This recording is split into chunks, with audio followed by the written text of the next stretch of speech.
नमस्कार, आप देख रहे हैं आरजे टाइम। जब इस दिग्गज नेता ने कहा था पायलट के नेतृत्व में होगा विधानसभा चुनाव, मच गया था सियासी बवाल। बात साल 2018 की है। राजस्थान में होने वाला था विधानसभा का चुनाव। उस दौरान कई दिग्गज नेता पूर्व विधायक या पूर्व सांसद हो चुके थे, क्योंकि साल 2013 के विधानसभा में कांग्रेस की करारी हार और 2014 के लोकसभा चुनाव में खाता नहीं खुला था। इससे कांग्रेस में एक तरह से राजनीतिक निराशा थी। कांग्रेस प्रदेश अध्यक्ष के तौर पर सचिन पायलट काम कर रहे थे, लेकिन साल 2018 के उपचुनाव में कांग्रेस को 2 लोकसभा और 1 विधानसभा सीट पर जीत मिल गई थी। इस जीत से प्रदेश अध्यक्ष सचिन पायलट और उनकी पार्टी में एक उत्साह बन चुका था। उस जीत से पार्टी को ऊर्जा मिल रही थी, कार्यकर्ताओं में बेहद उत्साह भी दिखता था।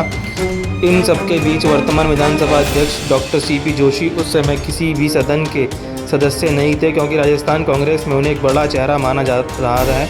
कभी सीएम की दौड़ में आगे थे, इसलिए उनका एक बयान पूर्वी राजस्थान से आया कि 2018 का विधानसभा चुनाव तो सचिन पायलट के नेतृत्व में ही लड़ा जाएगा। बस यहीं से सियासी माहौल में बदलाव आ गया था।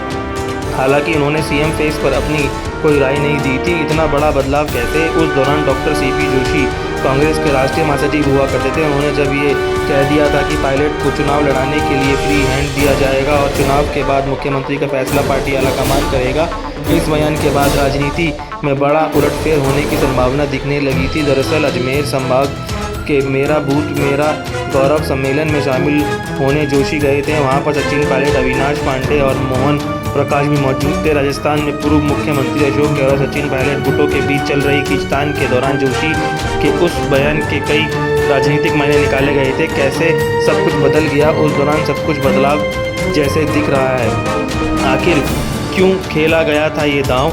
सीपी जोशी के उस बयान से पहले यहाँ लोग कहते थे कि पायलट, गहलोत और जोशी की आपस में नहीं पड़ती है, लेकिन बीजेपी को हराने के लिए सब एक देख रहे हैं। उस दौरान सम्मेलन में कांग्रेस के प्रदेश प्रभारी राष्ट्रीय महासचिव अविनाश पांडे, मोहन प्रकाश और सचिन पायलट ने कहा कि आगामी आम चुनाव में राहुल गांधी देश के अगले प्रधानमंत्री होंगे। बाद में 2019 लोकसभा के चुनाव में कांग्रेस का खाता तक नहीं खुला था। जोशी ने जवाब में लिखा पत्र। राजस्थान की राजनीति में एक दिन फिर ऐसा भी आया कि जब सत्ता में आने के बाद जोशी पूरी तरह पायलट से दूर हो चुके थे। पायलट गुट के बगावती तेवर के बाद जोशी ने एक्शन लेना शुरू कर दिया। 15 जुलाई 2020 को स्पीकर सीपी जोशी की ओर से नोटिस दिया गया कि मुख्य सचेतक महेश जोशी ने कई विधायकों की विधानसभा सदस्य खत्म करने की याचिका दी है, जो रजिस्टर हो गई है। सचिन पायलट और उनके समर्थक विधायक को बताया गया था कि इस याचिका पर 3 दिन के अंदर टिप्पणी देना है, नहीं तो कार्रवाई होगी। हालांकि बाद में जोशी और पायलट की मुलाकात की कई तस्वीरें भी सामने आई, लेकिन इन दोनों ही नेताओं के रिश्ते में पहले जैसा गमराहट अब कम ही देखने को मिलती है। इन विधायकों का था नाम नोटिस: सचिन पायलट, रमेश मीणा, इंद्राज गुर्जर, गजराज खटाना, राकेश पारिक, मुरारी मीणा, PR मीणा, सुरेश मोदी, भंवरलाल शर्मा, वेद प्रकाश सोलंकी, मुकेश भाकर, रामनिवास गवाड़िया को नोटिस भेजा गया था।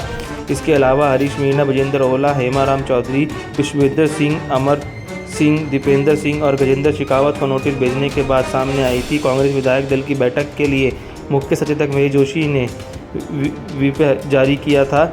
इन विधायकों पर व्हिप का उल्लंघन करने का आरोप लगाया गया था। बहुत बहुत धन्यवाद। आरजे टाइम्स को देखने के लिए लाइक सब्सक्राइब जरूर करें।